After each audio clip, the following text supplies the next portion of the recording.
welcome to this module 9 of the course Design Practice 2. We were talking and discussing about Bezier curves and the way you can fit the curve typically starts from the first and passes through the last point, but there are certain other control points which fall within the ambit of these 2 points which define how the curve geometry would be. And then if supposing those control points are changed and their positions are changed, the geometry varies suitably based on that change. So, let us actually now try to plot practically from a Bezier standpoint. We have these 4 different control points in a particular example V1, V0, V1, V2 and V3 and they are on a 3-dimensional plane. So, these are 3-dimensional coordinates with a unique value for x, y and z respectively when we vary between the different points. And we want to develop the Bezier curve equation keeping these control points in view, and also try to further fit the curve for values of t equal to 0, 1/4, half, 3/4 and 1 and plot the curve. Okay. So, it is like a complete treatment as we did in case of Hermitian for the Bezier function. So, we want to start this curve plotting exercise from the equation on Bezier curve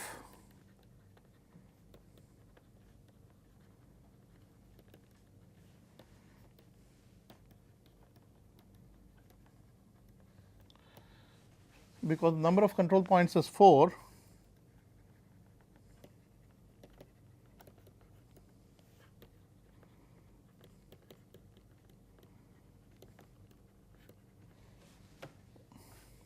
So, n becomes equal to 3, you know that n plus 1 control points are there, n plus 1 equal to 4. Okay.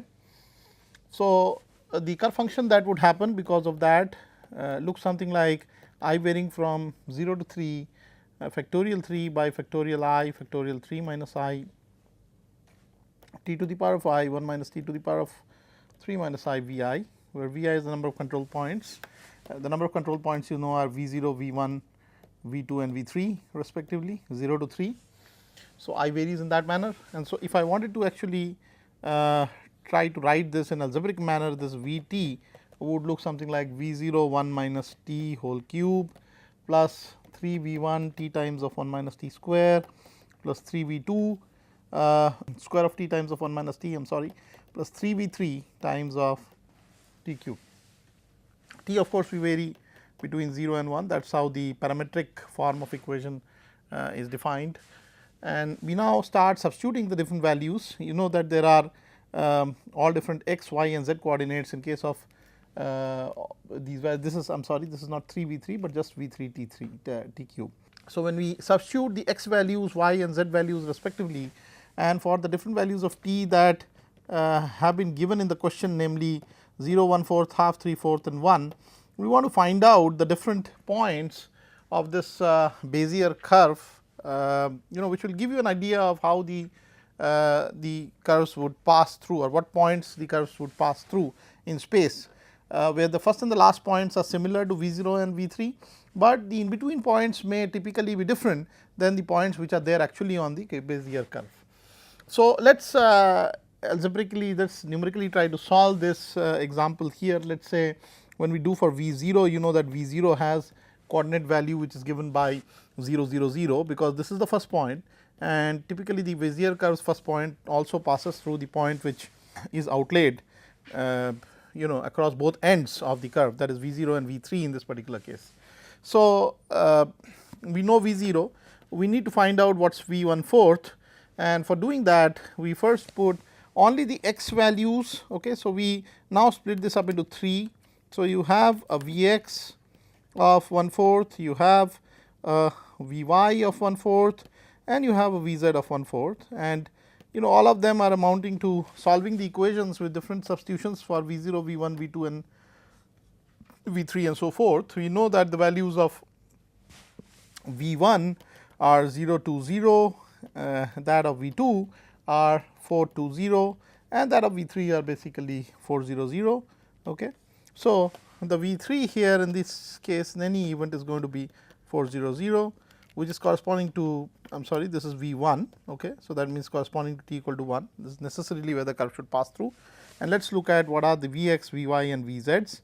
So, we take the x value of V0, V0 being equal to 0 0 0. Okay. So, 0 times of 1 minus t cube. So, when we are talking about 1/4, this is 1 minus 1 by 4, that is 3 by 4 cube, plus thrice the x coordinate of V1, which is 0, again times of the value t times of square of 1 minus t. So, you have both these terms eliminated because of being multiplied with 0. The third term has a 4. So, V2's x coordinate is 4. So, 3 times of 4 times of square of t, which is 1/4 square, times of 1 minus t, which is 3/4, plus 3 times of again the value of the x coordinate 4 times of 1/4 cube. Okay. So, that is how the Vx 1/4 happens to be, and this can be calculated as, in this particular case, 5/8. Okay. So, let us, if we just calculate Vx 1 by 4, this is 5/8. Similarly, if we wanted to put all the y values here, so obviously the first two terms would, or first term would be 0 in that particular case. Okay. Times of, so V0 is 0 for all the 3 coordinates. So, we are now calculating y. So, we put the y equal to 0 value here, times of 1 minus 1 by 4th cube, plus again 3 times of 2 times of 1/4 times of 3/4 square, plus 3 times of in this particular case the value happens to be 2 times of 1/4 square times of 3/4, plus again so, I am sorry, this is not, this happens to be only coefficient 1, not 3. Okay. So, so times of V3, which in this case, in this particular case is 0. Okay. Y corresponding to the point V, the last point V3 is actually 0 times of 1/4 cube. Okay. So, this becomes equal to 9/8, and similarly, if you wanted to look at zeros, we know that all these values here V0 to V3 are being 0. So, it becomes 0. So, if I wanted to describe the coordinate of V 1/4 in space, this can be written down as 5/8, 9/8 and 0. In a similar way, we can do this for V half, and for the V half the equation happens to be 1/8 of V0 plus 3/8 of V1 plus 3/8 V2 plus 1/8 V3. I am calculating pretty much in a similar way by substituting all the values of t corresponding to half in this particular expression. Earlier it was 1/4, and so in that event, if I put the different values of V0 to V3 in the x, y and z directions, we get again another 3 set of coordinates 2, 3 by 2, 0. And similarly, we could do the same for V3 by 4, where the final formulation would be in the manner 1 by 64 V0 plus 9 by 64 V1 plus 27 by 64 V2 plus 27 by 64 V3, and then if we substitute again x, y and z values of all these 4 different points, we are left with coordinates 28, 27 by 8, 9 by 8 and 0. So, we have now plotted whatever falls on the curve. These again for the illustration of all readers are basically the points which are control points. The curves will not pass through them necessarily, they will only pass through the endpoints, but in order to define the Bezier function, etc., they are absolutely necessary. But when the Bezier values actually prop up, they correspond to the values taken by different values of t, that is 1/4, half and 3/4, and when we solve these problems, we get a set of coordinates here all in 3 x, y and z directions corresponding to the different incremental t, okay, which is there in the parametric form of the equation. So, if I plotted all this together on xy plane, xyz plane, obviously one thing that is being seen here is that whether it is V0 or V1/4 or V half or V3/4 or V1, all the z values are 0. So, therefore, it is essentially an xy plot. Okay. There is no plot along the z direction. That is how the problem has been defined in this particular case. But if I wanted to plot these values together, 5/8, happens to be about 0.6, 0.63, and 98 happens to be 1.12 or 1.25 maybe, and similarly this is 2 1.5, this is again 3.7, 1.120, and with all these plots here we would be able to get sort of a circle, okay, in this manner, where we are talking about the first point which is 0 0 of course, the last point which is 4 0, and in between there are a set of points here. One of them is being described by 0.63 along the x direction, 0 along the y direction, and 1.12. So, somewhere here maybe, let us say we have a scale that we want to plot in a manner, so that you have 1, 2, 3 and 4. Okay. So, these are the different values starting from 0, and similarly we have another scale here. So, you have 0.2, 0.4, 0.6. Let us actually plot this figure with respect to the scale that I have drawn, 0.8, so on and so forth. So, here we are talking about a y increment of in this particular case 1.12 and an x increment of 0.64. So, corresponding to somewhere here, the curve somewhere here. So, we are talking about this kind of a curve, okay, starting from here. Then the next coordinate corresponding to v half is 2 3 by 2. So, 2 and then 1.5. So, somewhere here, okay. So, passing through this, and then again 3.7, 1.12. So, similar level, but again 3.7 is somewhere here. So, again somewhere here, okay, and then finally 4. So, that is how the curve is going to be placed. So, it is like a, if I looked at the geometry, it is going to be like an arc, okay, in this manner, and that is how the Bezier curve would look like typically in this particular case.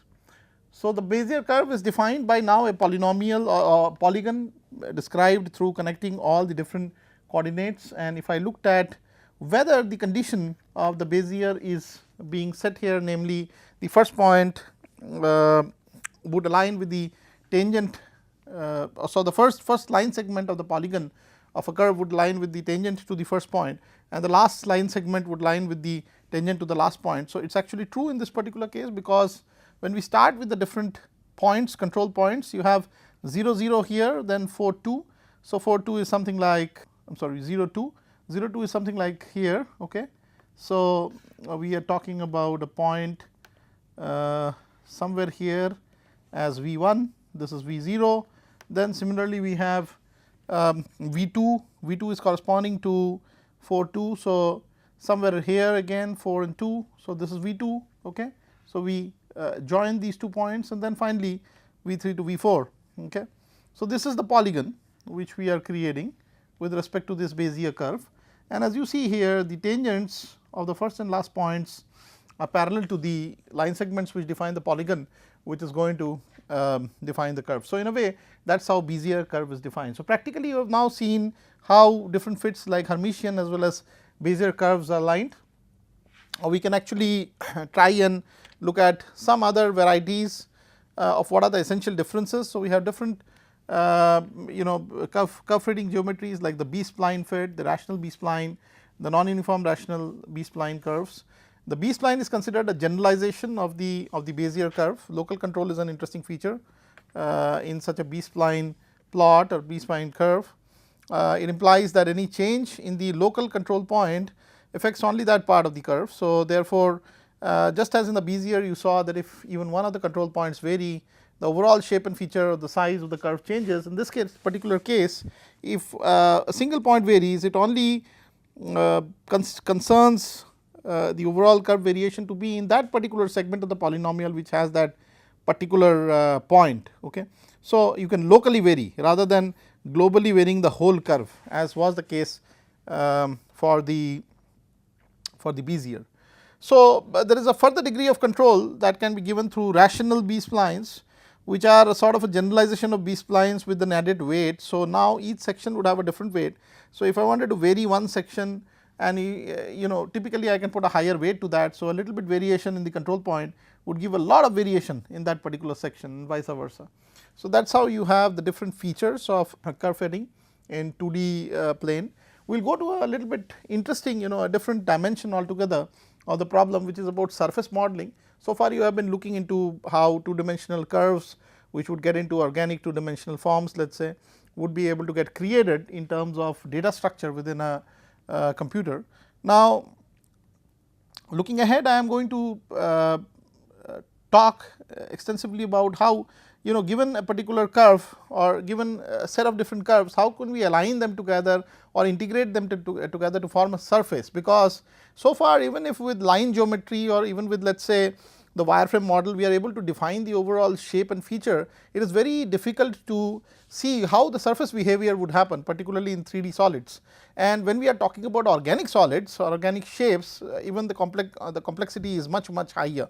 So, we need to one option is, of course, we need to represent, but another option is how we actually do a data structure, so that it can be used for representation. So, we are talking about slightly higher order analysis in comparison to just merely representation of shapes or 3-dimensional objects through textures and lines. So, let us go to surface model. So, in a wireframe modeling, we take advantage of the simplicity of certain surfaces. For example, a plane is represented by its boundaries. We say nothing about the middle of the plane, neither we have a data structure for that, but now we would like to do that through this approach of surface modeling.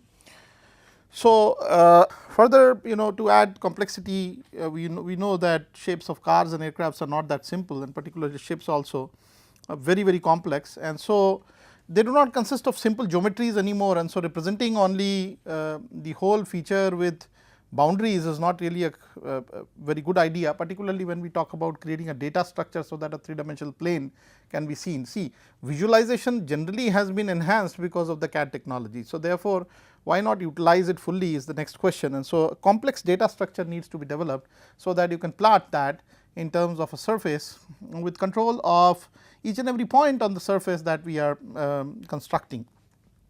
So, surface modeling systems contain definitions of surfaces, edges, vertices. It contains all information that a wireframe will not provide, and in addition it also contains information of how two surfaces would connect to each other. There are certain entities which can be defined. For example, a plane surface could be defined with 3 lines most simplistically, or maybe multiple lines, as you are seeing in this particular figure. So, if 3 points which are non-coincident are in space in near proximity to each other, it automatically defines a plane which passes through all the 3 points. There can be surfaces descriptions in regular geometries through ruled surfaces. So, typically a ruled surface can be defined as a linear interpolation. So, there is curve 1 and curve 2 in this particular case, and you are having some rulings or some lines in between to connect the curves or multiple points on these curves, so that you can have a set of plane surfaces which would be able to approximate the whole surface which is being formulated by the curve. So, informally, the straight lines connecting the 2 rails would form the surface.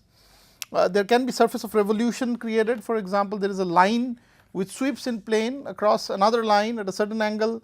If it sweeps on a full rotation or half rotation, it also creates a surface generated by rotating a planar curve in space, and that can be a straight line or any other curve at a certain angle.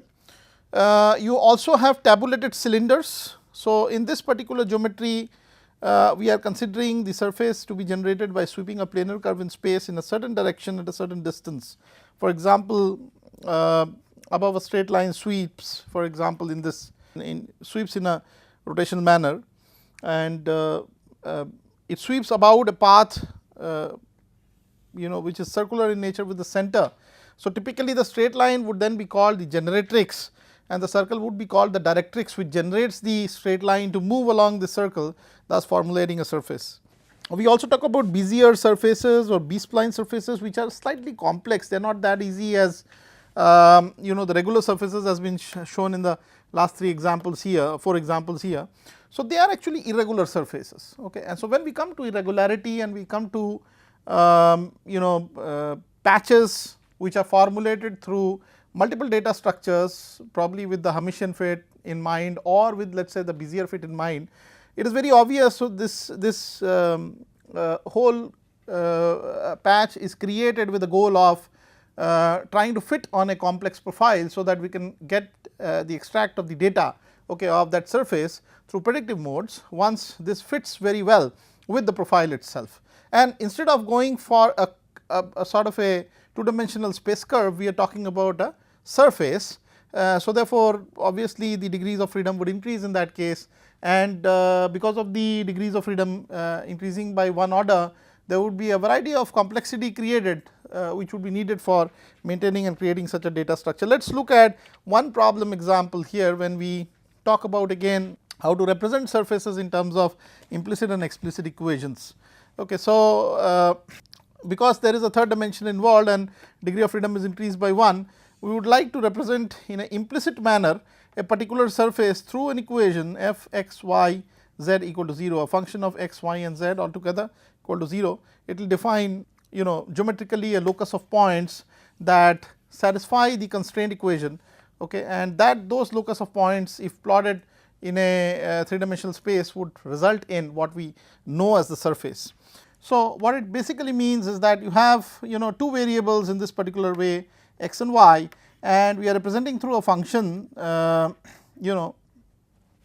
f x y z equal to 0, a sort of a relationship which is inbuilt, and it has to be found out.